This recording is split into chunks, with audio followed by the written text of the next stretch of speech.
Salut les CM1, on continue notre leçon sur les quadrilatères. On parle aujourd'hui des parallélogrammes. On vient de voir dans l'activité de découverte que le parallélogramme est un quadrilatère particulier.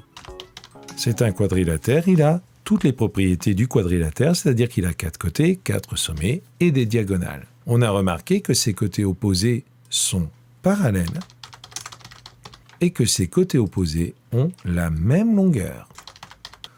On va placer le point D pour que ABCD soit un parallélogramme. On peut déjà tracer proprement BC et AB. On sait que le côté AD a la même longueur que le côté BC, c'est-à-dire qu'il fait 1, 2, 3, 4, 5, 6 carreaux et qu'il est parallèle à BC. On va donc compter 1, 2, 3, 4, 5, 6 carreaux en restant parallèle à BC. Notre point D va se trouver ici et on trace le parallélogramme ABCD. On a trouvé le point D. On voit que AB a la même longueur que DC, BC a la même longueur que AD.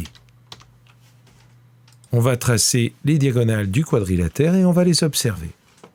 Je trace les deux diagonales du quadrilatère ABCD, du parallélogramme ABCD.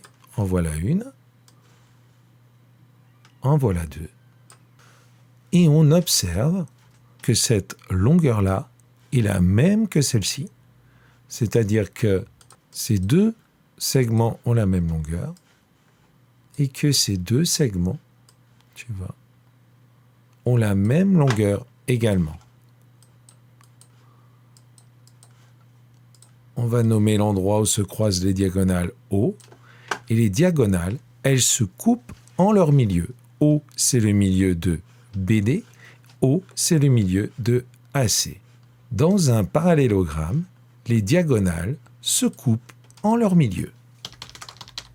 On appelle O le point où les diagonales se coupent. O est le milieu de AC. O, c'est également le milieu de BD. Et si tu as bien observé la figure, tu as dû t'apercevoir que cet angle-là, ici, c'est le même que cet angle-là. Et cet angle-là, c'est le même que cet angle-là. Dans un parallélogramme, les angles opposés sont identiques.